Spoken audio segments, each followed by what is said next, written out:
إن الحمد لله نحمده ونستعينه ونستغفره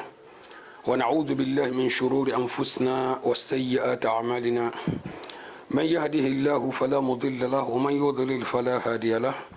وأشهد أن لا إله إلا الله وحده لا شريك له،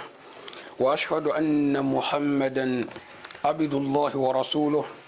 وصفيه من خلقه وخليله وحبيبه، بلغ رسالة وأدى الأمانة ونصح الأمة وكشف الله عز وجل به الغمة وجاهد في الله حق جهاده حتى أتاه اليقين. اللهم صل على محمد وعلى آل محمد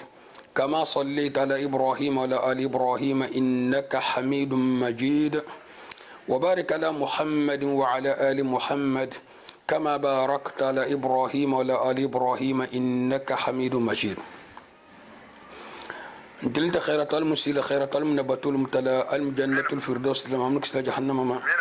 المنكسلا المنتنقلا المنحجابلا المنسترلا المنديال علي هالكنا قواي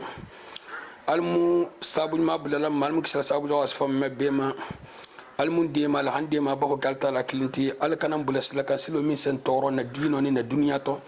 المن تنقلا هن دين ولا تنقا المن تنقلا هن دين ولا تنقا اللهم رب صلى الله عليه وسلم. آمين. آمين. قال الرجل لابن عباس رضي الله تعالى عنهما: أفتني في الغناء حلال هو أم حرام؟ فقال ابن عباس: لا أقول حلال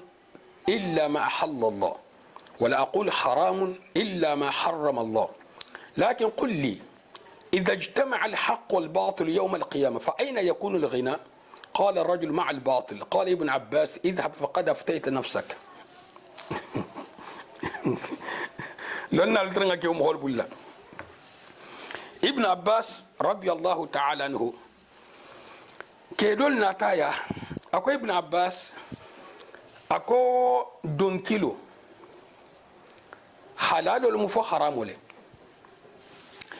ابن عباس رضي الله تعالى عنهما أكو انت افل فم منكو حلالو من حراموتي، انت افل فم منكو حرامو من حلالوتي. برم بيتني نكار لا ينكالا نين تونيا نين فانيا الجاما لون سيني ito sigita fanya fele tonya groupe fele non to tonya fele ana amiran fanya fele ana amiran ibi don kilo la jama binan jamanto tonya amiran fo don kilo fo fanya amiran ako fayda ko fanya amiran ko mboto ko ta kibati fa jabi bon nyabala don kilo fayda woken abata tambio la hafaka hada khata man da na communauté to kuntiye mo me fo mo ko don kilo man da donc hari mi fa toro bal laftal dron ha fo mo hoye ku do bi mo hosale jarabe alale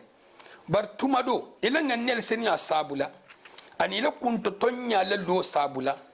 altaram fo nistirti c'est possible hibato bari ni kanto gol ya tafaniya kan ini jolu se mununya mil hande be mo lebe akoto hafu tonya ma ko faniya hafu faniya ma ko tonya wala barul joti kanto gol al joti doyinta wala mu groupe fla nyokoti asonta ko nyi meke barata ba ke kande la hanfo kam shintan nidia dunya kanu bani ama in kaza ka meke nyinta yin fan ngaf salam ho tati min ko ka ta fem ke ko sekele ni te ko meke itelle kuma kan meke barate min ke ko sekele nyine tam masiboti nyinta ta masiboti nyadi ha tugu nyi medan nyina masibo medan akilimma afo yman dimbati golje alon bali asabola isi dingal nugin sunyarola iman dimbati go yasa ninga ngin fanyala tonya si nafa hari haje ka hagole non ta si toro ya hafu de wada si nafa fo tonya o misal to fanya min nata dino to min be préciser no o be londine banafta mo ko fano wolin tato bari to insile ninga foten ise infumania ninga foten se boten no lonna ko ko tonya fo asi nafa wakati to abiten kasi toro fanya tuje asi toro abiten kasi na fajamin mo be fen kela ya khasuman ala tama groupe sabanyo ko min janti min leftate min be kela bi hakke kuda harngati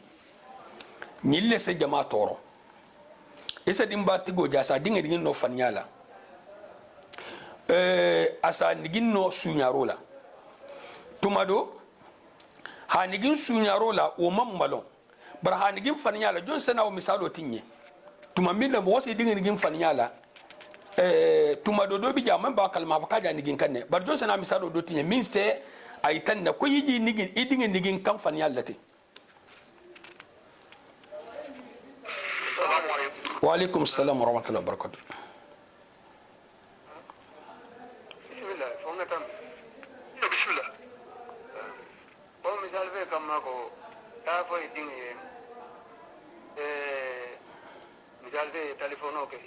لك سوقنا إذا سوقنا نعم إما في يالون كل يا في الدنيا أفوي كاتي جالي بس ما شاء الله نيمبا دولتي فنيا جاني جين كم ولتي إدين حالون كابي do ni rabata fa dinga ye telephone keta nyamina a telephone ta konna ko nga fo kantija subhanallah kuma banta a dini e a fa nyamina dini halta mitenne bon ko dala ta fa muso yi ngal telephone la ko na ko di maja ko bija ko ki canada ko bon isi ni idinga digine fanyala te don sena misalo do fananti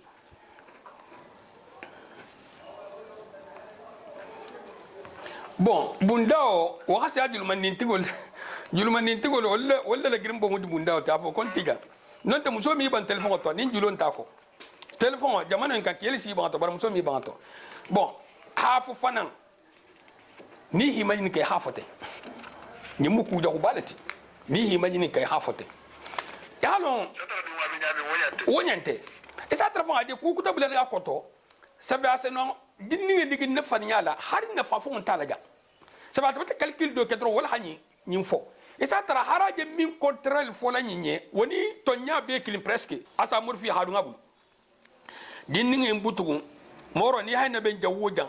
har ku min te fanya kuti asa kontente ntalamu nyinemu asa fanya fo tentu abata kuradar lala na hakili ni ko hota into nyim ko hota into nyimbe don na fala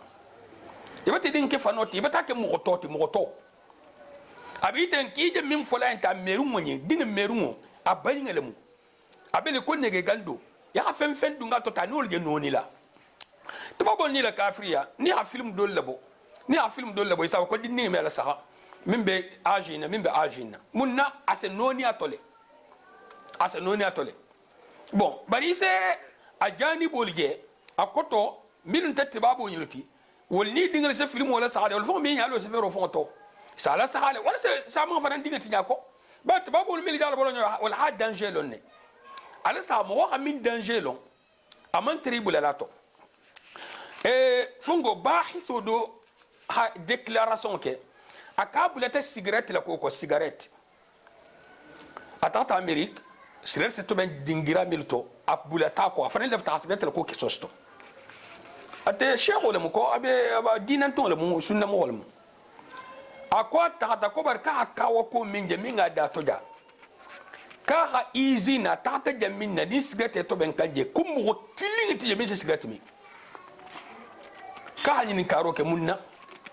ça veut sigate c'est to ben milna ni haje me kan sigate lo lidala wala hake me so minna ça veut to la hado ne be min to ben ka hake sigate min nyanta la hana kay digen la ma ha filtre la hadum holbul ni siboni janyo ni fe manya khani ngelo ngame nyile no ni no ta hake cigarette ko mo killing monster min se cigarette minji donc ku do bije ni mo ho hake solo ame so ebula to nsa fu nyogo nye idinge nigi to nyala har man sakunda le sai man sakunda ni hi toro fan nyala fan ha nyanyi ni hay ha nyaje se sanction kutale kanne mo le fan moti alfa ni na te hato nyafo ina te hato nyafo la bangala asinyanyi ni telko male imma konse nyi madima alko kani blato bar fano d'abord haro fun hato nyafo lumina sagosi puisque amana ni to nyal ni fanyal asa ka danyal pli par fanyal namboro fan nya masibo dol munti amasibo fe man jolla to tan ko amasibo dol munti ini mo ko tasenale hakelo tege ma ha itel jobato ihita yasfa wa hata yasfa hadi tel al haqiqo nyama baraketa do yi khafani ihibula fanolka puisque to nya folanti ti mandari mila to nyalo mbo to nya ya ayuha alladhina amanu ittaqullaha wa kunu ma'a as-sadiqin al talafon ko tatol mo mi bata to nyandirloke alu silan alanya ala hakke to nyantungul fe koto ya hakke to nyamoti ya hakke to nyantungul fanan fe ikana mo holle sahayla do ya ni la bunya ila siya la misal to nge sunno nge kuma sunno milka mo ho famba si buri mun sabola he ni ngal lankira men to sen lamfi ni ngama sibo bal sababu holka a hakkilu man bulen na muk ka be lamfi la lamfi lungo benari a lamfi lungo fonta de hiba ko to fonga ta bula kili wo lunga man songo calculer la ata mun nasaha ata ne la saha nge wakati min tobi communauté nyimbe mun noliye e mun noliye e se mun kenoye e to fonga batile sima ka hansan binani e to fonga jati batal hagigo sto ko ni fonga mam minke mon to keliye hari na hakili la ase bulunun hinne ilale al ko ken kana faga ube masibo do kana sima bara ka be kudo keliye wolte de ni na hakili mo kenoye dombo keliye na hakili mo si jigo bo ala to halam holto nyinne mu kuma sila ni tibundala mo kana songoma mo yi fanga digin to nyala ila salut ila zikirut ila kuma kangato ila kafunyo yaroto ini altala tema yi fanga digin to nyala ni yi fanga digin to nyanningela asini altala temo goleya ni yi fanga digin ni altala temo to nyala asa to nyanningel le sonyaye bani hi fanga digin to nyadola hi fanga non te fanga digin fan nyadola asa no sa kele yi sabu jagoti fan nya ba mi si ko ta to hata digin mo fanana asa nawle kila ala sahade mo الذكر كيتو سبحان الله نيهم هو فمبا كروسي نسافو فلو مومن إخلاص ولون فو على ملايكو مالون من غستو على لا إبوليس مالون ساكو ساتينيا إخلاص وموس غلولة من بجونا مارغو تيم دونك مومي فنو إيمان بارو إن خلصي خا خلصي مومي فنو موي على الحبارة خلصي نو إبوليس مالون نين كارسا جا خلصا كني ملايكو مالون نين كارجا خلصا كني على كليد حالو dongoyi ani minja ani abani altalaltim bon bari nsafu mo hoyi be fem kela ake nyama yaka khalso bulato khalso koto yaka to nya bulato ake nyama anata nyaminna misal to science doje science koma subhan ala saha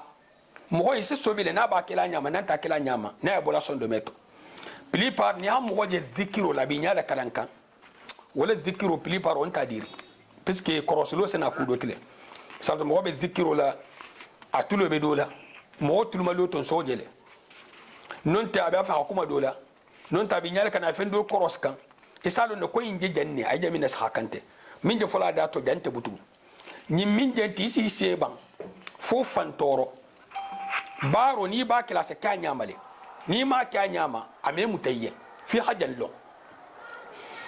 nsafo ya ni be zikiro la misal to altala to min ni ba fin konna kata ya siti al hagigo dola min sai na sabati bulu al hagigo ko to muntijan misal ni ko subhanallah seni abi ale d'accord subhanallah ihakilo kanadan subhanallah kulo ndoroma alba faham kalbe mi alba me kamme min fokan ihakilo kanadan subhanallah kulo ndoroma subhanallah fon koto munti seniya be ale est-ce que seniya mbele comme mugolta seniya kilinte ya hakata ya bojan fana seniya be ale ante ko me mo dafa la seniya subhanallah al hasinu habo shirku kulma subhanallah ala hasenu ma ko marbi kuta kerde min tatet subhanallah ala hasenu ma ma kutu na sirin hadingala subhanallah ala hasenu ila miro la hatta khatim ila ala la senia abe talen lama bon badi taman si ma plupart asana mun kila asana ila subhanallah fo be ke kul garaga sama folati ibe subhanallah min fola akoto hataraja senia be ale mushriku la min dingala haboma senia be ale na hasma han kuto mil dental haboma senia be ale fanya mil lata ko haboma senia be ale habo ni sifa bema min banda ani min manka ni nyimbi hakilo la tafa sa subhanallah dia sole son de meto alhamdulillah tanto be ale min ngasanga ni dugoda ni min ali hakilo la alhamdulillah tanto be ale min nganda hantu kere hanje jaminate alhamdulillah tanto be ale min ngamismiya bayindimma alhamdulillah tanto be ale min nganda no salo nyina mo sama be sigiri la bumala non te mo sama bi je bi inte salka alhamdulillah tanto be ale min nganda no abatola ila alhamdulillah bi sabanin sabu hatainka isen diasto allahu akbar altala sembo habibu lisati allahu akbar ya kafirul ni la dabbabatul lanya min altala sembo nol taklinti allahu akbar altala se sanganin dugo may male mi segon kolla allahu akbar inna allah ala kulli shay'in qadir allahu akbar alhabum fi beti ingatu hakilula isen diasto bari ita hajar subhanallah subhanallah sabita fon har subhanallah fon kulo fon ko mambato subhanallah fon jata kulo fon jata ko mambato sako fasar ko sako esimira ko kutama nonte altala ko inna as-salata tanha anil fahsha'i wal munkar ako salo asamo fatan ne kuja homa salo samo fatan ne kuja homa bai samo lo salla fona zibi ta kuja hola la kuja ho abanoto bo salo kenya almo ala sahade ite bi lorin sal gulo ka wato be bi sonko ihdina sirata margin kanda ibe nyim fola ibiga iyyaka na'budu wa iyyaka nasta'inu ibe fola wato be ibida ake ku ibe ihadon kije de maro nyini na alala bulu direct ije de maro nyini na altala bulu directement ije kando nyini na altala bulu directement ije altala batula directement ani sifalo ibe nkela lungo be ibida isondo me kono na kilin itele fil bahantia na continue ta hanjani watlemu ala si kanda ala fone siri ala bari tabe ihdina sirata fola inta fola sondo mela iba fola kutontiya iba fola tentu d'abord itele salo fon ilafta hidi barase salo la ni dun ta sal fana to nyam wala se ke mo sfa ne plupart ni mo dun ta salo tal halu inka mun se kala asabo salo to nyadi tariya alko hala dakha akoto salo ay kete ken comme salo mo min toroka ni mo masi bobalti ntrambe sheikho ya wasanga la misra dole kumata ako mano ko fa hadini el pini salula hi pini ni binga ku ke hi pini salula sheikho o mo fasarol dia ko salo punition arihina biha ya bilal alla kila alayhi salatu wasalam ko bilal ye akon na fonyo njusola diamma salula salo man ke ite fem fo ya hankato mboto mayte tal nyalo sabe ala sahade donc do nyinu nyille salo jeri ala hala dolma do nja jeri ala hala dolma do se dia la sto na ta salo to piska bidan do nyi se mantoro la sto aje lo bata siyada ma fode lo min se bo adato kan non te min ta adingirati ma fo al halo kan bari ila baro ya haketo nyaka ila kuma kan lo haketo nyaka moholu tuje be min fola ni batalon ko tonya mu ku ka sainati kana communauté le saha ni lafta hatonya habla communauté ko ta communauté ko wo mu jama ken wato be wolin ku kutalam jama ni ku kutalam ban ni be tonya la ko tonya o fana mu ku kutalati tonya o mu ku kutalati bon ni batalon butun ko kar sayin be tonya la kan o keti babati ni mbula ta ko za ko babal aketi dogoti ndoholum aketi le jonketi na jonkel tonya mu tonya la tonya fola en fanga tuje folode aji kilila min mawla sa est ce que nyinne mu tonya ti tonya la joti ya na dun communauté to est ce que nyimbe tonya la kan nyiluje tonya la kan ko Kenya sfay et ça différence je itala ala ni sifan ko tato ni sifan ko bato ban kem batalon ke aljamalun sini yawma yafirru almar'u min akhihi wa abihi hatta bla ayo labana ni amo man kan ko to ma min sarab kan me ay mun foliye asako ije mun karanka asako alwano est-ce que harf kilmar qano kay man la min asako ko astaghfirullah avant ça barako astaghfirullah voilà donc abatalon ko alwano ke sikkan tato mun je fo kanjang ko lummin na mo hobi borla baba manana ana hakili amusu aki adingelu donc mo go si borle wol mawlu iyo si borle mawlu ko ber khonor kolla sile idi ata to nyabula ata mo ho nyinu ko itati bori malga malo sile be kala nyadi asa trebata wolosto ni ta ha to nyabula hatto mo go sabula min bi borli ma alga malo sile ha na hakili ni te calcul so beti jande والله ينت كالكلي سوبتي ولكن الدينو كسانيا دينو لي إمي كما قولن فو منن كما قولن مانكان كما ولو باقولو أني لا مغبالو إدو مبولا مغفنا فسكو كوبا كوفالير كار سايم بالا نانا تالتالا سوسوت ألي سخا مغول فان التيمة دافن لو ني بابا هيكلي إتاتا هيكلي إي بابا بيسيجري أي ما جيجري أبي ما كوروندي إتاتا هيكلي taha sigar sanye ta te sanye ta fungo sanye baba we ma digiri wa hi sigi minti tan minti moha minti bisa mungi kili kabri wato ne yon ta dal tranga bula na kili wo fitino jon so la sanu ma fa ni baba be kulu katrin luma baba akoto ibata jutama ba ni baba bala baba ya to jon sen kelo fitino da sal no ni to ila la nabile ni mumu woni mu hollati ko baba hakko wala hasiya tata hakoti ni mum hol ni molleti sile mu hol ni da man soldu misal to ala hala fikudo la d'accord do mi babalati do mi la khabila kibalti do mi la muhbalati do mi nalati do mi la mansakelti bari ni lu hakko mu mol kilnati hamunu ne fon imam munu abadan idun so fali nyone imam hol ta fali nyone hatta mu hol ni marugo ta fali nyone al mun kisila al balaw préparation man fangay ni isa fo ni mako hannan baro to tege fangay bani ha dino ya dun din karangato isa masibo le sitamili lankina maliye anin kumbonya salto isa mo wolde tulno kubala mo honne na maje dingira to ka ko botato fa hasilan do ko tige hakke mo holbe nan baro to sabe yi mira mo mal dunya be diyari ya fonninke dole bo watito ha photo jensen dingira la fonninke ni haje lo rasken ko aske ko nege kuton le be dun nyonto hakka be bambandi fatel be gadari fo fonninke ale be fari fo ça fait hari sa duro as itfan jarsa ko ne duro me kutayma ya wala bo ala droge kilinga ba kanna ina tahaba la babata accident ke moto kan fo ha wuto to kuntu fulati akko ke malo keta ala fenka mo hadama ding lati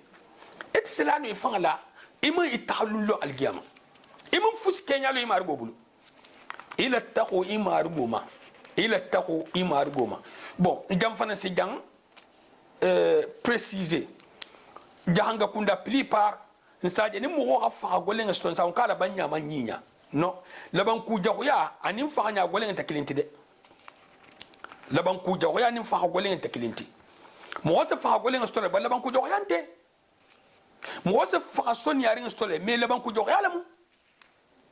fo nga jambu nyondo misal to ni do ha fa nya jaho do sto mo do sa ke laban ku jahuya no de jihado ham ho ku ngote ga fangala ha to tege fangala fa golen lamu mal tala sal sonia mo goyle bar laban ku nyima lamu donc fa holo golyan tel laban ku jawyati fa holo sonia tel laban ku nyimayati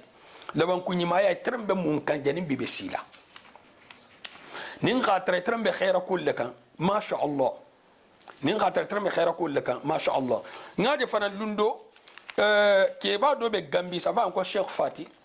muso do le nataya ako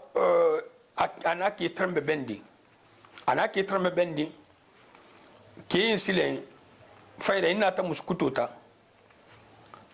in tabulu anati kodu ngatela bon nyinna ta conseil di muso haka comporte nyadi bari Allahu a'lam donc ngani fongo tobe na mira milha bon mo se fo mon san fongo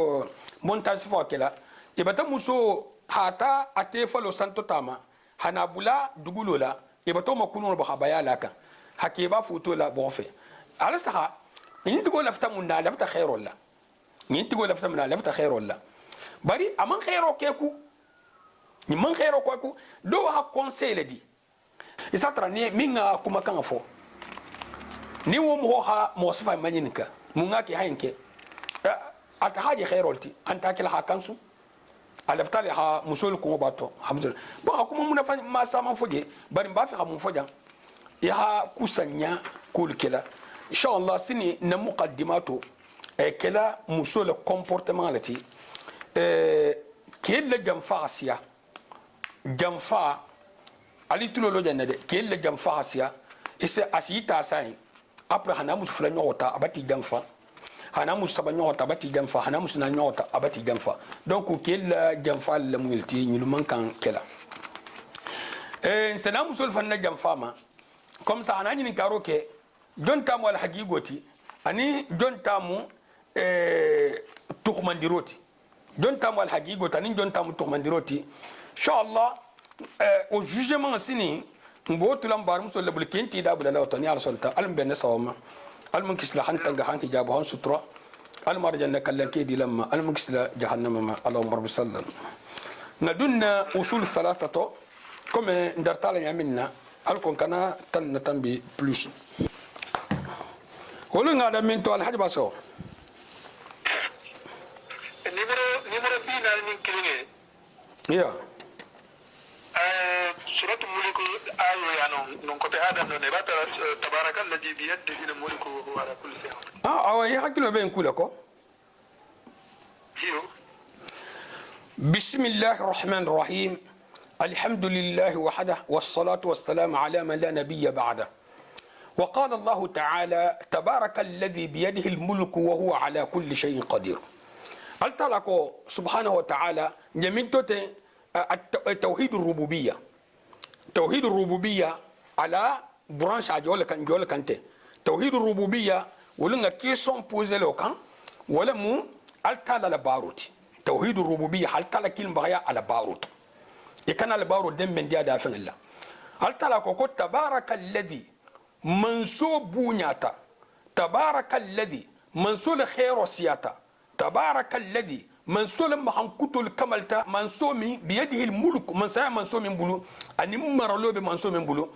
وهو على كل شيء قدير منسوم من كتا نولات فهم مبيلا impossible تالتالا وقال تعالى التلاكو ألا له الخلق والأمر أقول دارو أن يامروا أن تتلبل أن يكون أن تتلبل تبارك الله منسول النوبونياتا منسول ما هنكتل كملتا منسول خير وسياتا رب العالمين دافن لمارغو انا واحد من العالمين انتني بمو عالم دولتي الثاني توحيد الالوهيه افلان يغو توحيد الالوهيه توحيد الالوهيه ولمو فنغوتي ها التلا كلمه يا باتوت اكلن كانتا باتولا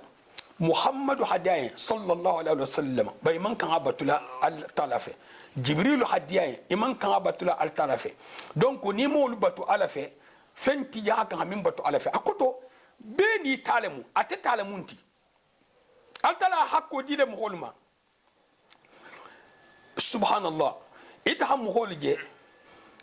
على صحه تبابو جنسن ني افريكلا يا مونكي مغولا ولم مغولغا c'est-à-dire ham ho ka alphabet puisque nous il est nobika ñinne mu mu hoti na sagom tata mo volume hadama ding mu to njigin te balati to njigin la bal mo hadama ding ti na sagom tati foni altal hamen kisi kasabola alqano noro men dun tasun no meto na bartal al nyasla nyala wa huwa ifradullah والمالتلا كلمة آيات سبحانه وتعالى بالعبادة أبطولة بألا يتخذ الإنسان مع الله أحدا يعبده وقطو كم هو كان فنفن لا على كان بطوتو هو فين باتو على في ويتقرب إليه هي سودون وفين اللي كم يسي سودون على لنا منا كتو هي مديا فين ولا كما يعبد الله كما بالطلبة لنا منا تعالى من سكوت تاري ويتقرب إليه كم يسي سود على لنا منا عفوا مديا. الثالث سبعه توحيد الأسماء والصفات ولمو هل كلمة بهايا أتقول تنا ما هنقولت هل تلا كلمة بهايا أتقول تنا ما هنقولت وهو إفراد الله ولما هل تلا كلمة بهايا سبحانه وتعالى سنيا بهايا كتاري بما سمى به نفسه فنا أفهم تقول من نها كلمة بهايا تقولين كان تقولين كان مقول مكون الرحمن ووصف به نفسه في كتابه أني أفهم ما هم كتب منا كتابه فنكونه يهو طيب أو على لسان رسوله صلى الله عليه وسلم ننت على كيلا كرنينك وذلك بإثبات ما أثبته وسكن يادي كيلا كرنينك أحملنا كيلا حملنا سبت عليه الصلاة والسلام يقول السبت والنفي ما نفاه من غير التحريف أنا من بي على ما هم كتب من نخس ما هم كتب يقول بي فنقول بياما أمانك تهما يلمتي مثال تو نالتلا نافرت كو يد الله إتعرف كو altala yado altala man sa bulo kom ne molti sabe xama yelema no ibatula notole a min sabata fanni wala ta'til ikana tinya fana tahrifu xama yelema hakifen kutati ta'tilu hatinya lafon habu janti fo fiu wa min ghairi takyif ikana fa kabetenna betenna aken ikana kenyandi wala tamthil ikana misal ndi fen fanana subhanallah lonna lu ijana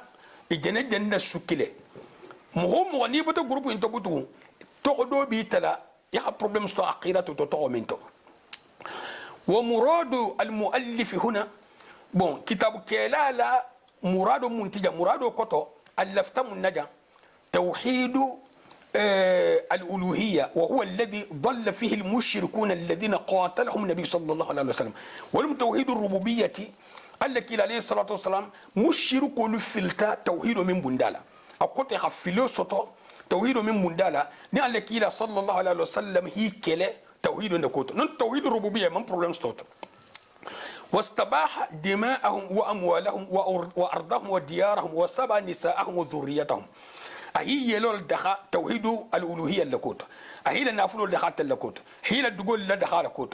هي لدغول هي لول لدخا لكوت هي مسول جونيا كوتو هي ذريه الفن جونيا كوتو وأكثر ما يعالج الرسل أقوامهم على هذا النوع. بون النبي ملكي لا مقولو إها تريتمن من بومباكي إني لم بقولو أكيد التوحيد نونو إن تقول إني لم بقول ها قولها من ستونيون تيما التوحيد نونو إن توحيد الربوبية أنت كلا مقول ني لم بقولو إها دنيون تو من سوتو هنين فنيون نو أكيد بوندين لا. قال تعالى ولقد بعثنا في كل أمة رسولا أن اعبدوا الله التالا كون كيرو كيل من تون بيتو كيلا دولا من سافوي ألو على كلمة بحيا إسكيلا إلا لبين نكيرو كيل من تون بيتو كيلا دولا من سافوي على كلمة بحيا فالعبادة لا تصح إلا لله عز وجل بطو من ساخة فو على كلمة تو من بيك على تنويه عدود مساحة ومن أخل بهذا التوحيد فهو مشرك كافر وإن أقر بتوحيد الربوبية والأسماء والصفات نمن التوحيد ينتنيا ننتهى كنت استيارو كاتو وتقول مشرك ولتي كافر لم حنا تحت توحيد الربوبية للثبت ننتهى تحت توحيد الأسماء والصفات للثبت دان مواكن يحكي له تجان كوبته يسأل دوجة ساين مهو دوجة وكوكو ولا غروب تكو ألتلا لا سانغ ده حد جودا ألكذا كافي على ما ألتلا سانغ ده حد جودا من بندالون ولسه تجوجوس ساتر وبي كوكتل نكارل ولون باتو بندات أجل من نسبتي تين مشركو فلا لحي نسبتي له كل فين كل ألتلا لا سانغ ده جودا دونك مهو كافي فين لافو كم اسمعنا بو داتو مؤمن كان دول فبرو مياك مؤمن وتفنا كملت فلو فرض أن رجلا يقر إقرارا كاملا بتوحيد الربوبية هرم كوسان كوك مهو نفسان كوك كيدو كيغا توحيد الربوبية على السبت رنيا كمال رين لا والأسماء والصفات أن توحيد الأسماء والصفات ولكنه يذهب إلى القبر فيعبد صاحبه بري مغني أستلا تعالى جبرو كان حتى تجوبته حتى جبرو كان حتى تجوبته سكنادي بيسكي جان إنساتو ساجي منا مغو فمبا باتو كمنتا نينتو لها باتو كمنتي سي با باري نتو لها دوين كي خروما نينغلتي ميم باتو ميم موجا نتو لها كي خروما نينغلتي نونتي خروما نينغ صفة هل بمن تحاكي باتو صفة ما موجا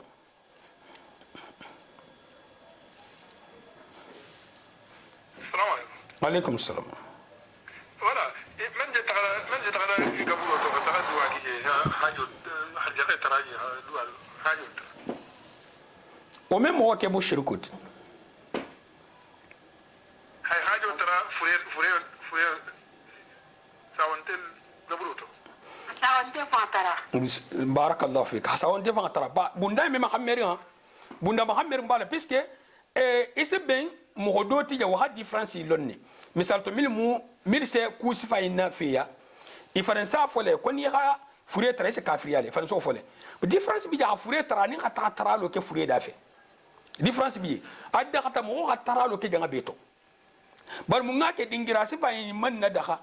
بيسكي أسمى مو سبا شركو أكبر لما أدى حتى مو حتى حمد دينغرا بيتو دين كيبا mais mun na dinga dinga je kolon dala be tamala je sembur ata haja sunji akani jolon kolon kono ada ta mo hi buri kite silo beka bari konko da kitin kilin kitin kan min kuru fungol be dendi tata la mobil loka ni mobil dun tata jolon donc ta sila baka iko ko jan ni man sa kundana te ha mo tre mobil bordan e sa ko interdit mo me mobil bordan mo ngake interdit puisque kan ta jolon donc interdit munga ke interdit dinin kan tunu tama jan dave aru ka kan ta dolon kono kono ani sifal bon ha mo milise al tara fure dafe non te mil ha al tala tara la bo fure dafe nyille kete sabo ti fure tara lal nata imam problème je nyille kete sabo ti fure tara lal nata non te hat al tala tara fure dingirato wonte shirkoti shirko mu de man ta fure tara bara altala traja fure tara asol blam ko kono min fonje altala traja fonde fure tara bi pripa na londo babul bon jandu to hajan to gele bante batam ko je ke to musto nte fanga la hamede ati go fanga la hafu nyende konin tata kon saf kon sa kuma fure lende wallahi fanga la hala sabati nyente ke ha batala sabati nye muso batala sabati nye donc bon ndo la ka trop puisque do biye asa kan ko nyimu kum fe kumolte donc tuma do nyimeke asen akitale akoto nte bata mohoje minga la sabati moho minga ne sabati ke to asas sambilul ti presque bon ala fomma di wo sabula hay len kenama puisque moho do bidje comme un groupe flanyo min fo fam to bayan tito et c'est ko fole min keta mo sibo pili para ko bo hadiato nani mfanol mantaha ko bo hadiato nani mfanol mantaha non te min se ko sonia nan khatra man mantaka ko sonia lat bon nim mo sifa yinga ne daha ni misal to ngabsan ko din tababu at itel miro to nyin dingal be na haram lale inta al haram lale na hakli ngabata kama siboti donc nim mo hat tauhid rububiyya la sabati ina ta tauhid al uluhiyya ina to tinya misal to ngafsa o tinya dole mun tajino dole fo atinya dole mun misal to mo ko insa tula taala furiya insa tula taala gaburo ya hatula taala gaburo batula gaburo bato mu jamanti misal to hata abatu atara fure mbelar njab ko yin aw yanzuru lahu qurbanan nonte aha famma sutiyar langa ha fagar fenga do fahay nonte ha sadaqo do bay sadaqo bay tede fa ne mo isama akuto ha diama comme ha fanga do sutiyala wo faransa mo goldunne shirko bundaina fa innahu mushrikun kafirun khalidun fi an-nar nyintigo mushrikolti kafirul mu nadun tatato amebo al munkisla shirko sifa mebima قال الله تعالى التلاكم من سكرتاري إنه من يشرك بالله فقد حرم الله عليه الجنة ومأواه النار وما للظالمين من أنصار برنت من التلا لها على جون الديا التلا لها على جون الديا نتقول التلا بتو نم من متتوه ديا إنه برامي نفا نتقول نحن النم ودين تل مع الدنيا أسن نفا ita hana iban ita oma ita ta fula bibul minga sia fulo tin janal social dron nyal tala hane mo di mo ma asa nafa asdiyai ban tulisal tala batu nyawunya ikum alakila sallallahu alaihi wasallam amana fa fusla ita hana iban minga di wankin to kere ita rasan ko jannatul firdaus ita lafta hadunno nga katalinga jansuwanya janin be silaji altala ko akoni minga fulaka fu alama ala bata itulo de abata arjanna haram yawm khoma atal arjanna mo wotti go sabati dingira mintoti jahannama lemu idun te to nyigin tun sifol tarla ni de mar la sestoy dombi de mal altala mo bla jahannama kinta bala dombi de mal walillahi almathalu alala dunya mo hoyno nimman sakahi mo hobla kasula ana fo mimbe okipen kaso fongbe ma akana bonyina ma de ni ko nyen tatole alors bentu ta ministre ni fongo bulle wala so traité hala bo hala dun hala bandi man sake fa ko konta fa la kasla mo mun timaro ko kutalti aw mushriku bo nyal jahannama amisal ni al mot wa inma kana at-tauhid a'zama ma amara Allah tauhid al-mufnati fa betu bumbaba al hayya maruka min kela ha appliquer wal tauhid al hayya maruka minna ko habulako ha ko le sabati ha ko kanyama wal tauhid فين بيتو مبا توحيدهم اكوتو على الصلاه على السنه على الزكاه يامر كتف فين توحيد ما بيتو مبات لانه الاصل الذي ينبني عليه الدين كله اتلم لسلو الدين ممبسلو منك ولهذا بدأ به النبي صلى الله عليه وسلم واخوته ايضا من الانبياء في الدعوه الى الله بون ولا قال لك الى صلى الله عليه وسلم اها كيليرو دامتا اتلمه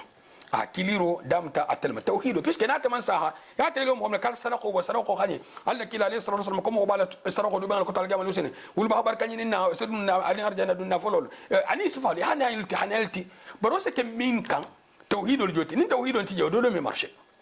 wala haki haka tauhido nin tauhido sahata mo wasa problem stol dingra samanto harako man tabato kun folo to barako musana bato la bangala jahannama al munkis la segon fangma وأمر من أرسله للدعوة أن يبدأ به بون ألتلا هم هوكي قال لك عليه الصلاة والسلام أهم ومل فننكي دقول لا يكون معاذ سفالو أهي يا مرين لكي خكيليرو دام التوحيد المدى نيتنا تا دام التوحيد والتنوما إما كيكو بون أدو بلي بار منسو مغول بوري أبو ندا فرم من جوات منا أتبو ندا من دي مغولي بيسكا سيلا بارو الشانزي ni a tawhidul sabati sai mu wala baro changer bulla idun tenyal loma atadun fanan tawhido fanan atanol mu ni diat ni laftaina altara laftaina wa tu tata mo mekeno mo hoydum fanan al kiliro chaque fois nana ta sedo il barama aske don ki kaji critiquer kanne ali to le contre ni mo hol sta gabur dingra ta altara tara jobe hatula gabur entra ina ko manyi mo ho mimma tilim non ta lon din tabulu non ta man to nyala non ta kudo bala aban radio yen kalda ki critique kanne odunte bon wa a'zamu ma naha anhu ash-shirk fin beto bumbaba ala fatan do ke min kema wal mushrikut wa huwa da'watu ghayrihi ma'ahu wal mu ala kilo wal mu kili fi ala tano kiloti ala fi والدليل قوله تعالى واعبدوا الله ولا تشركوا به شيئا قالوا ألبتوا أكلين قال كان فين كفما وعبدوا الله على تلبتوا أكلي ولا تشركوا به شيئا على كان فين كفما قال العلامة ابن باز بنجا الشرك دعوة غيره معه أكو شرك قطع ها كليرو كعلى في أتنولا وقد قال سبحانه التلاكو السنيا ولو أشركوا لحبط عنهم ما كانوا يعملون النبي أم المدان هي مدان إني لبارني ما بي أني لكليرو بي أني لورجنتاو بي أني لولاو بي كوني ترنغ فلك فعل من يامين بك أبي غورجا أبي سبويتين على سبحان الله على سهادة شركو لما سيبو دول منتي مهوها سنكمي سنتانستو أخبطو دام تتما جمان أسنتان نونت سنتان لولو سنبي كونونتو ngafo abe altala batula sambi kononto na ha shirku ke shirku akbar segon kilin kono sambi kononto batu asabe ke dugol al mun kisla shirku masibu lujut femmin na masibu sirima harafu to ko asikato mal mum be mo bula laja ba na applicate ikunna ibe problem stola harafu to sain abu tuma do nyinte tanati ba mo se min be fo bundale tanante bara me ko wajibul market tanante dro na tata ketta noti albata problem sto nabile mu'minu fir'aun lakum waljot ko nabile musa bal kilila mimma alayhi salatu wassalam ko na ketta to nyate ko be xamne ko masibu do kan salmade كما كيوم بالموتي وقال سبحانه ولقد أوحي إليك وإلى الذين من قبلك لئن أشركت ليحبطن عملك ولتكونن من الخاسرين أكوني وحي كيتي محمد صلى الله عليه وسلم أني مخول منا تنبمولتو أني ملبلتيكو إتنياتو ني خف لك فعلم إلى بارو بيس غورجا إسكي كسار مغلتي المنكس لك كسارهم قال لك عليه الصلاة والسلام حاشا وكلا أتنت كلا موتي أمانك موفنتي الحمد لله رب العالمين بري مثالو بومبابال دي نغوسيه ني مم غوسيفا انتو ناتاتاكي وبيت تولالي إتمو جونت الله دالوت ناكلي مواكن يارغون وسغاسلا علينا سبحان الله. وفي الصحيحين أن النبي صلى الله عليه وسلم سئل أي الذنب أعظم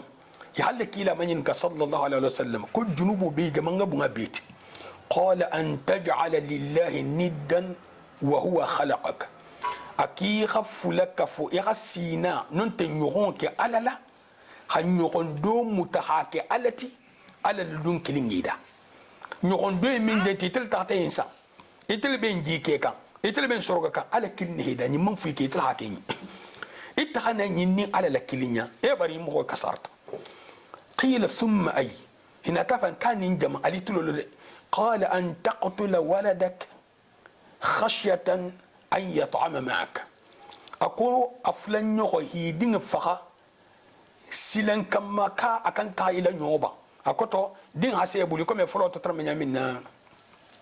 bon amisalo do lamati di musul buru basana telefon han dinki mo adin sto atla fakala hadin sto yamna hafa qal ko kan kan nyoba mo sifa in fan malo mo sifa min mutal mun kisla numero qila thumma ay kan jama qala an tazni bi halilati jarik aqiqa ku kurmoke isigi nyogola khoromusula bon jang ngafo khoromusu kunti yebutum ya ku kurmoke isigi nyogola musula wala nyin naja na keta ba sai horo abe horo musu dom musu kuntije kun foloto horo musu ni dom musu bi nyimbe foloto ma minna mais tenten dom musu ntije donc aketa musu musti atigole horo musu le bon halawo kan na tata ke fanan barinya bi ni ina tema halain kan atigo tata ke mislima kendolati halain kan atigo tata al talabatu dingirale halain kan ani sifa sifalu atata ke wakati mo horo malingleto ani sifalu wala hake ku kurun ke la plupart mele banku parce que stable kule da inyante dunya insilem mumbije yiha dia baje jawoja nin haramul mun nambara bala bako bi hanke qaidatuti yiha dia baje jawoja nin haram kolmu nambara bala bako yiha gole ya fanje jawoja nin halalul mukulum min ngadi ale baraji bala bako misal to mo min be wula sote ma hanya ku sino ko to nino ba to ay jerjere kan hawuli hasalje mutahaddo sali ale hawula ta misiro to ni mu gole yalati aw ni fana barajo yele akade ki ende kuy jawulo min kel ko c'est simple tal tara nya bila wani fana ta kilinti mo hawuli nya min hasalje muta jigandi ni la 30 sino fa ta hawula hasal fa nasal wala ta kilinti donc ya gol ya ke gol ya sto jawoja ala liana koto wasara habunyale ya kam masibo fan to tege je wojan ko diale bale hi ko fi xola ke masibo fan bato nyale bon fannin ke nata Allah kila sallallahu alaihi wasallam ako basin de ko ba ka hadien genola ako jo mohol trame saybul giritala ako la tuji ako isedinya genola inala ako ko donc musolo dolle namu e musula dolle musumu ibar musula ibingila donc ko do so dinya tala nyimo fonni ke sagiti ko donc ku kurmo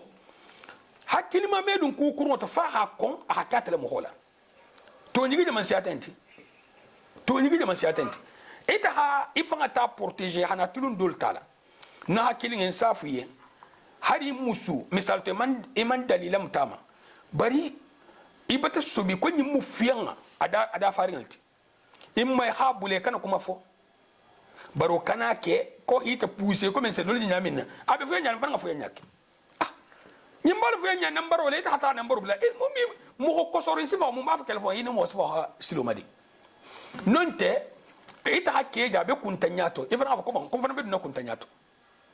ko piske donc nyimu honte barlate ale bunda yimbe muhammed betege habara ale en bundaina anin habara ifanga misal to ini al siginya la al nyona dinya la ni fungo barajin to de wo sabar nya sima barajin to o mu ita fanga ke la tangolti anila musula tango min seke ale barado boloto mboto al mum bar la ale min sake ale onya o me bulato mo sabula ba mo batake ita hatu ya ale amandi ale ita du so kenya de al mun kisla numberos famme be فبين صلى الله عليه وسلم أن الشرك أعظم الذنوب وأشدها وأخطرها قال لك إلى عليه الصلاة والسلام وبتعالى إن كنا بجا أقول الشرك المجنوب بيتو بومباباتي شرك المجنوب بيتو بومباباتي أبيتو سمبي ما ماتل كاكوتا توغولي ما أبيتو دانجر لين ماتل فنانتي لا إله إلا الله. وفي الحديث الآخر يقول ألا أنبئكم بأكبر الكبائر حديث كتاتو قال لك صلى الله عليه وسلم أكو أفهم خبار كبائر لا كبير لا أكو كبائر من غبنا بيتي أكو كبيرة جنوبا أجمع كبائر الفنانتيم من غبنا بيتي قلنا بلى يا رسول الله نكونكو أنكين قال لك صلى الله عليه وسلم قال الإشراك بالله أكو الشرك الجوتي الحديث حتى قبل حديث المال دونك يمتى يتعوكو شركو مو جنوب بيتهم بباتي المنكسلك شركو بون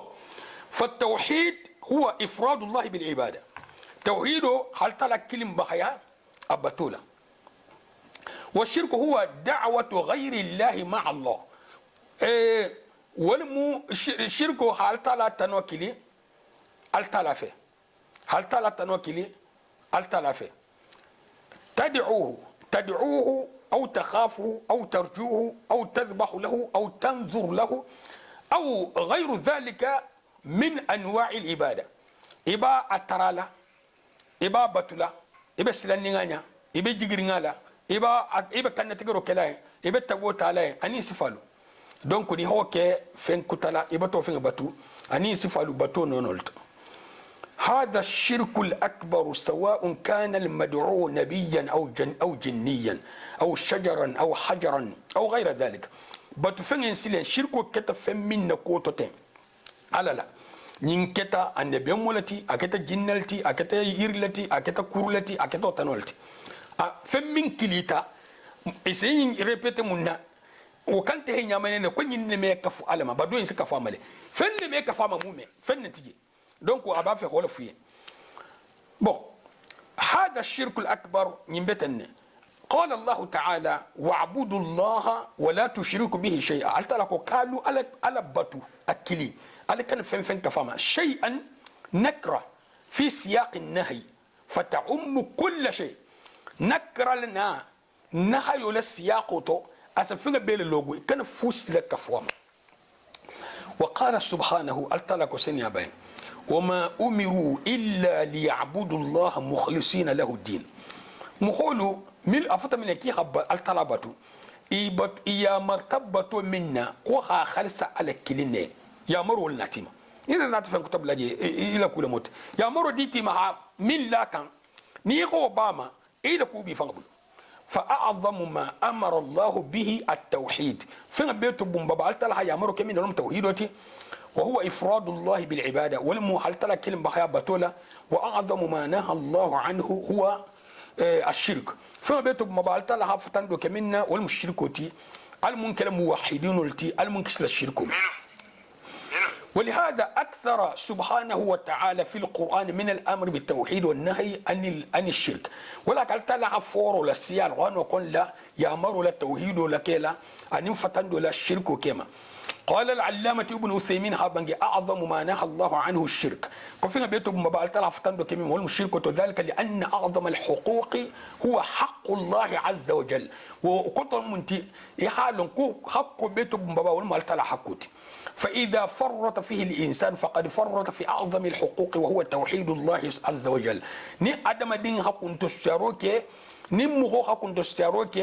توحيد أبدا كنت تستروك على حق بيتو باباتو والمتوحيد. ني أدم دين حق تستروك فنغو توحيد أبدا كنت تستروك على حق بيتو باباتو والمتوحيد. قال الله تعالى إن الشرك لظلم عظيم. أكو الشرك كوني لفت الجنوب بيتم باباني نكو شركلم لقمان كنو. وقال تعالى ومن يشرك بالله فقد افترى إثما عظيما. أكون من الشرك فلك فعلما وبتفنيا غولين كتي أكوتو هفنيا توبين فنيا بيجي هفنيا فو فنيا ستوري برا من كتين بيت فو هفنيا لكنت من كتير فو مومي إثما عظيما أكوتو أبتا جنوب فنانسوتو من أبو. وقال تعالى وقال سبحانه وتعالى تعالى كوسيني أبين ومن يشرك بالله فقد ضل ضلالا بعيدا كون من فلك فعلما وبتجم فكندولا في لغة تقرأ ولا. قال تعالى إنه من يشرك بالله فقد حرم الله عليه الجنة ومأواه النار وما للظالمين من أنصار. لمن فلك فعلت لما ألت بتخر الجنة حرام يوم ولجك يا جهنم التي. وقال تعالى إن الله لا يغفر أن يشرك به ويغفر ما دون ذلك لمن يشاء. قال تعالى سبحانه وتعالى قال تعالى أمي خفروك نفلك فتاما مغوف خطوك نيا فلك فاما هنا تتوبي بروبلم تي بنيا فلك فاما هي تتفوقا ومن خفري براي فين خفري ممن كشركوتي أكوتو من دو شركوتي مغيين ألفت من أكوتو ألفت على من كان كيف نقول سيستماتيك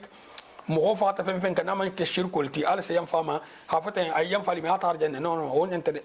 فهد نو وفوق فني حكي توفناكو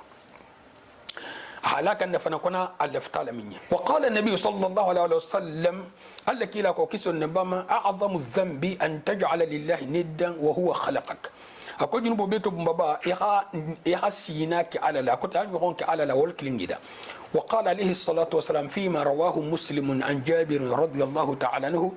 من لقي الله لا يشرك به شيئا دخل الجنة نمن فقط إمام أنت فين كفرين على ما يسدون على الجنة ومن لقيه يشرك به شيئا دخل النار نم فقط يبدو كفرين ما يسدون تاتو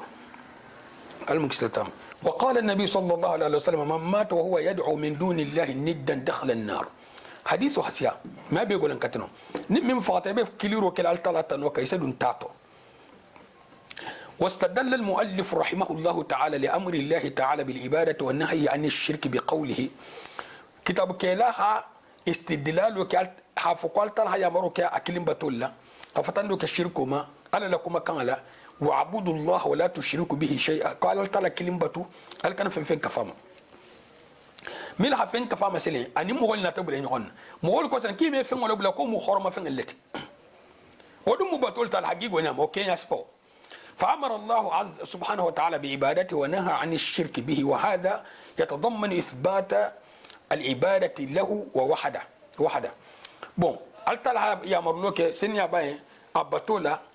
هفتندروك فلك فولاما نين باكونو كو هبطولا سبتي على كليني نين نبي ينقطو كونو كو هبطولا سبتي على كليني. فمن لم يعبد الله فهو كافر مستكبر نمما على بتو على حالفين فما أما على فنان تنوبتو يسابون مكو كافر فانتبا. ومن عبد الله وعبد معه غيره فهو كافر مشرك نمين على بتو برانات على تنوف نبتو على في يسابون مكو كافر ومشركو أفهم كافر يبقى مشركو. ومن عبد الله وحده فهو مسلم مخلص نمين على كلمة بتو مسلمتي خالصة دونكي. والشرك نوعان شرك أكبر وشرك أصغر. شرك منونو فلالتي شرك بان شرك نين. فالنوع الأول الشرك الأكبر شرك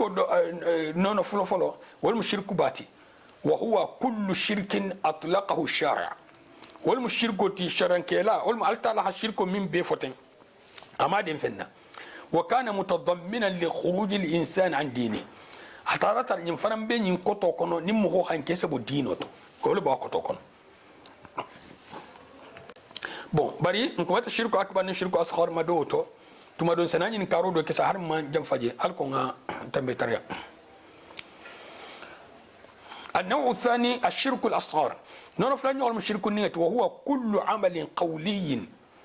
أو فعلي أطلق عليه الشارع أو الشرع ووصف الشرك ولكنه لا يخرج عن الملة. بون وهو كل عمل شرك أصغر ولم بارو بارا أكما كم ماتو أبارا ماتو شريان كيلا منا بلا. وصف الشرك bashirku mahan kutulmu bara me mo holbo millatoto kol mu shirku nigati abe mahan kuturin shirku la bara me mo holbo millatoto do mu shirku kuntro falati wa ala al insani al hadr min ash-shirk akbaruhu من الشرك أكبره وأصغره مواكن هي كيكو شركو ما أكون بابا أنا دهما فقد قال تعالى إن الله لا يغفر أن يشرك به هاتوني هل ترى لكم مكان نساء قال ترى ما خفروا كفنا أما ينفع فما من كفتاما أكوتني شركو كتام ينفعما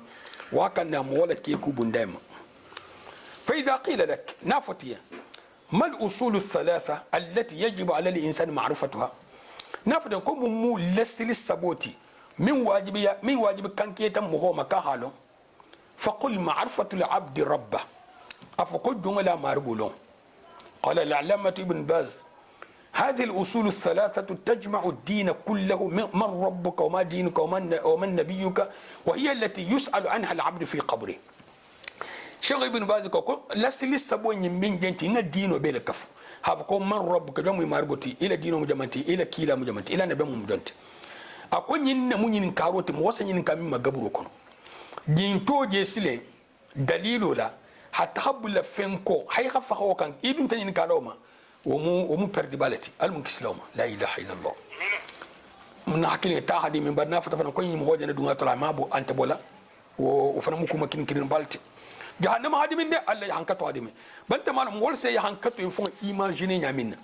بس كي وقتو دولو نيون كودو من كيلا كودو كن سفويلا نون تجانغارو دو متا فو كودو كن كيلا مين سيلا سوبي مومو يهانكتو تي مومو توروت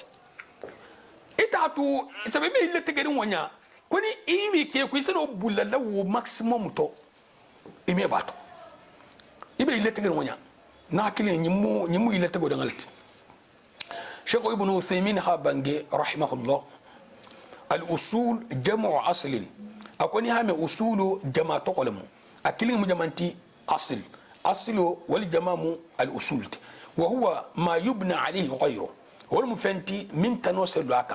كما نيكو كبسوبا سمان ومن ذلك أصل الجدار وهو أساسه سالتوني كود دندنا جو ولا مو أسوبا سمات وأصل الشجرة التي يتفرع منه الأغصان أني يرو سلو يرو بولولو أكوتو يرو جو هاتا سلو محايلاتي جو من جلوري بولولو سفاني والكمبوتو الجوباو قال الله تعالى أنا أتنا مثاله تعالى لكم كانتو ألم ترى كيف ضرب الله مثلا كلمة طيبة كشجرة طيبة أصلها ثابت وفرعها في السماء كو إيمان جيرو كبا إيمان لوندوستو ألتالا هاي مثالو بسي كما كان ديما كما كان نيما والمو أشهد أن لا إله إلا الله تي كو مثالو بنيادي أنا بولولو أكوتو فنغو شهادة أن لا إله إلا الله ونا بولولو والجوتي أشهد أن لا إله إلا الله والمو لسلوتي توين بي بوتا ولا تسلين أكوت إلى سالو سمتا لا إله إلا الله بسباتير ساخر يبلو إلى سو سمتا إلى هيجو سمتا إلى زكو سمتا بارو من بيك لا بسمتا أتلاتر ملسلوت كشجرة طيبة كابل يكون يري نيما أبل يكون يري جو نيما لنا لا تاتي كو تماري جو أصلها ثابت الجو وبسباتير دغوما أبدون دغوكتو أبدون درنكي وفرعها في السماء على سلو أفنغو أبون سانلو أبولو البسنة على سلو بتوتورن دغوما أبولو البسنة كلمة الشهادة فنا ألتالها مثال غسامة حيرو نينة ناتي بسك على حيرو ينلو ألقى على حالهم كو يرو نينة منا كلمة الشهادة فنا مثال بتنا وهذه الأصول الثلاثة يشير بها المصنف أكو كتاب كيلاها قوريالو كالا رحمه الله إلى الأصول التي يسأل عنها الإنسان في قبره كتر باللستلما مغوسا ينكا مما لقبركم من ربك عشان كان مجمع مارغوت وما دينك عشان كان مجمع إلى دينوت ومن نبيك دم إلى نبي موت مغوسا ينكا مجمع أورد المؤلف رحمه الله تعالى كتاب كيلانا حنا تندروك المهم هذه المسألة بصيغة السؤال أنا تنا مسألة تنتي ينكارو بولولما وذلك من أجل أن ينتبه الإنسان لها ينكارو فرم لما ألكو مغوسي يخكلو لك أكرنتمنا جابتمنا ينكارتم يعني كان فتح تنبي لأنها مسألة عظيمة وأصول كبيرة هاتقو والحدا بالمو لسل بالفنمو وإنما قال إن هذه هي الأصول الثلاثة التي يجب على الإنسان معرفتها أقول إن ملسل سبوتي نيلا ملسل سبوتي مغوحة من له لأنها هي الأصول التي يسأل عنها المرء في قبره إذا دفن يتولى ملسلوتي مغوحة ينكا مما قبره كنا نا أباديتا وتولى عنه أصحابه هاترا كفنوغلو بارين التو كفنوغل تو لومبغل تو بيبتي كورون على أتاه ملكان فأقعداه ملك فلوسنا كان بتو يسالسري فسألاه من ربك سامين كجوم مارغوت وما دينك سامين كجوم إلى دينوت وما نبيك دم إلى نبي موت فأما المؤمن فيقول ربي الله نم هو إن كتم مؤمن وتساكم مارغو مؤللت وديني الإسلام ندينه مسلم والنبي محمد أقولنا نبي كيلا محمد صلى الله عليه وسلم وأما المرتاب أو المنافق سكة دون كيلو سلي واسيانتو واسيا كومينوتو تبتك سكة دون كيلو المنكسل سبكوما مهو إلا تجي ناس فادو بيجي نعم وجولا أنت ما لا نيت فون بلارم كويلنا موزلا خير اسمه مدينو تاني ما سيبو سبا ما سوسوتي يا الله ولا كين كان أنا كما سيبون توتي وكودو بيجي أو المنافق ننت منافق فيقول ها لا أدري وصافل مالو مغولا كسكان لا كنت في الوقت توتا نيكو نم أبدا مالكول ده بتالون كون يلو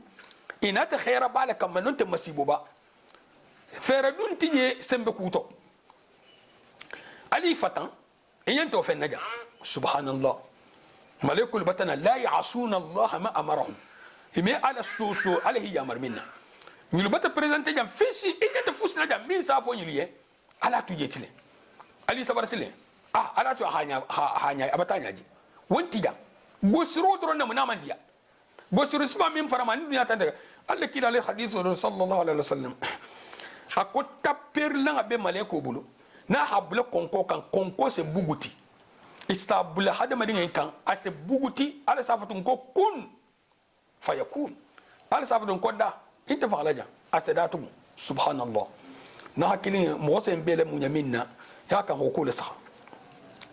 munafiqu ofan beten fayaqul ha la adri sami'tu an-nas yaquluna shay'an faqultu ngam wol kam be ko do fola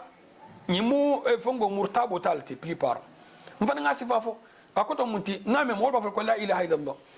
bon muskoto do bije ni alha sonia kenya mbale interview la tambile dole hala fungo audio kimma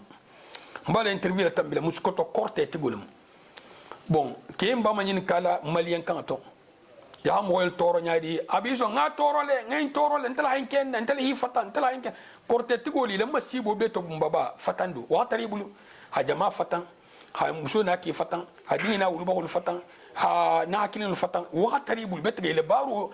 واتبعوا ما تتلو الشياطين على ملك سليمان وما كفر سليمان ولكن الشياطين كفروا يعلمون الناس السحر وما أنزل على الملكين ببابل هاروت وماروت وما يعلمان من أحد حتى يقول إنما نحن فتنة فلا تكفر سبحان الله على سعادة نلوكتا كوتوجي كيلاتي nilu digita munna londa ko ki digita alko ha aitam wala mumu kortet to mu wato to kortel trambe siari abata dar justo esena esa kortenya nya sifaye ko to ese kortetila ikanta nyama nene kortet go ma hafu ka ne be mol mati non te mo nyi mal mati ko walle le karamatul mu isafu yen non ki kana karande ikana kafiriya walakin imam malik rahimahullah atina ta ko korte karan ko kafiriya ko yin ko ki kana kara e kana kafira e ma ki kana bar bon e seyin karan ni mi nga karo sele jarabe ala na la jarabe taala fa yufarriquna bihi bayna al mar'i wa zawji wa ma hum bidarin bihi min ahad illa bi idhnillah e se couple fatangala wulu ba ko na dinge na hakilim malu société lu terolu muso na ke e so le fatangala muskota na kumo fambato wala siyata la baruto ani nga to bla dola examen benal si la ko to filo bla la do bi jensi sino bali abula wala akoto be dita bon ke mba fulay ako ko ime silan ki kana fatim ako bar konte ko fusin tanya problem fin tanya koto e aki baba fanen 35 kila ka ba fanen 35 kila ki ba fa ka ba fa lu mina ko tumbol bla tato ko bar ko kuntala aka ko le ban ku jogo yalla keti ba lawna ku itata isi out ko ni man bato nte bolato mba kelele subhanallah akoni kuba bala no ko sata ka ba ta fay itonya shintan la fungulo shintan je fen ke wala nonte altala al hagiyalo donc atele confiance min toto ni ababa ha problem stonu ababa bo folata enne barba ababa ma fa ko kujo ko ketala donc afranta hani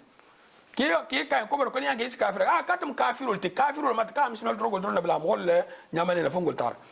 bon dol toro lama ako karsa ko nga ke wala ka me sino ho ko fana na to wati minna har wano la cassette la kona sino bon ke kan ko bari ko ni mi itutan kan kisi jani ako janirin ti jebuto ala min lan kan duniya jan al wano se min kila jol fo kante ni al wano karaima wo se ta min keka ako janirin ti jebuto min ngasi out ko al patan jallale ko se bon te ko to sele wala hakar wano mo man ke bulbolala hari mo man toro ni ha abenga ni bilala ya fongo bilala ni baqara bilala sara baqara bila ha ben akama kun folo to shentan sa fo en kimesi no ko asima il mahafani wo hatin ngai tamile sino ko tambilima ese sino ko han so wa hel inshallah kuntila bara bila wala abla wata no shentan sa kulu bilala ko ni mai nasa inta sino ko sa ko hamtem shentan la barul multi bon ani altala to fon finkon asaman altala to finkon ke ba do ko nyala ko do kain ko dar fa altala to finkon na saman ko moome kunolma min je folay kumo fonya to ni wala gero kenya to ni le nyon je kenya to ni tramu da furlalt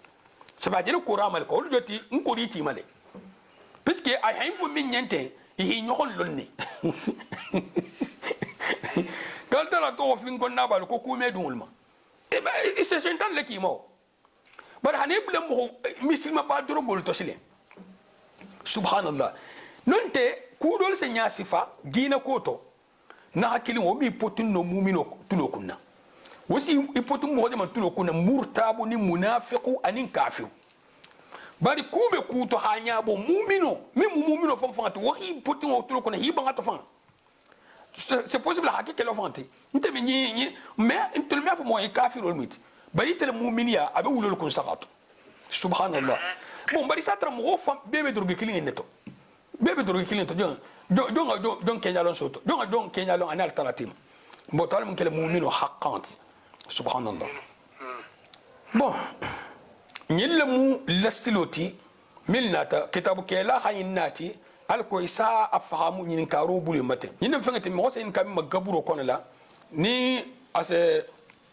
ما تعبيرك أكون جبت معرفة العبد ربه معرفة الله تكون بأسباب مهلا ما يقولون ألتلا لون صاب لهم أسك صاب للا من هذا منتي النظر والتفكر في مخلوقاته عز وجل هل استخاروك أن ينهي السماء على لا دار فنلت فإن ذلك يؤدي إلى معرفته ومعرفة عظيم سلطانه وتمام قدرته وحكمته ورحمته وسيلة دي ألتلا لون ani ala sembole bunya long ana la no la timmon long ana la kusanya ana la hinnanti along qala allah ta'ala bisal saniya inge altala ha sangen kotota kabra ha kotota nyente pilila koto qudratu sabade mamunti altala ha dugubayn to firin koto girimbo min be kamla be kel dugo qudratu sabade mamunti jandi tahilu bahruma ya bahruma sai ma dangaje qudratu sabade mamunti la ilaha illa allah altala القدرة altala مهنا تونت سبحان الله يخلق كسنيا لسها على الدار الفيلم يمين قال تعالى altala كو أولم ينظروا في ملكوت السماوات والأرض وما خلق الله من شيء أفو إيمان على لما سيال السها سنة وانين دقوتو همين كنو أنا همينو دا مهومي ولا السها استدير أكتو النظر جان أجول ما كيهو للسها سنة النسها دون عند dugo en nasa ite melon ko ala le jenti silen من غنين دائما على الجوتي. وقال عز وجل إنما أعظكم بواحدة أن تقوموا لله مثنى وفرادا ثم تتفكروا. كافو ينقم بالو كوان دلا كو كلنا لا كترم بال الليلة كو كلنا لا هل كونسي كو كلنا هل يلبلا كو كلنا الحن وكلا أليلو فلا فلا كلين أليلو فلا فلا التالين فلا فلا بدلو من فنا مخالص ولودي بهيلو يميرا محمد صلى الله عليه وسلم اسكي مو مجنون لتي اسكي مو ساحر لتي الحقيقة نعم على محمد الأمين منه الذي سميتموه محمد الأمين على محمد من طول الفان يكون محمد الأمين على ملون ساتدين بتونيا تونغو على ملون فنين كبيت تونيا فولا على ملون من من تونيا تنافو على ملون على الفان من ينكا اسكي نيمين فلان كوتو نيمو تونيا لتي ni man da min yaji yi kafno wa manyininka eske jan sikko batana maje eske jan betenne bar tilinga bulo made ta'assubon te banga bulunte janal be sila al qiyama al hoke subhanallah alihi miro dangala wa qala ta'ala inna fi khalqi as-samawati wal ard wa ikhtilaf al-layli wan nahar la ayat li ulil albab akko sanganin dugo da ani ila falin sa ila falin so hana tilo hana falin wato dol na so hana zido hana wato dol tilo hajan tilo so hajan nyilmu kaw ko leti hakil kesadun kele mil sa janje wala mu hakil kesadun kete وقال تعالى إن في اختلاف الليل والنهار وما خلق الله في السماوات والأرض لآيات لقوم يتقون إن شاء الله بعد نجنة هل تلا كوكو سوني تلو ولا فلين أنا هل تلا حمين دا سنغن دغوتو يلمو كاو كلتي مواكا هي تقسم الله أنا مكسر أنت عن حجاب هم ستران جنة الفردوس لما أنا مكسر جهنم ما أنا كنا جاران كسي كنا بوما أنا دي ما عندي ما بخو كالتا لكن أنت ما بين الخير كوتا دنيا جماعة مستوصل يلاني بس لاني فين يال بلا كوتا دنيا جماعة مكسر ما متقدر ما الأمر بالصلاة آمين آمين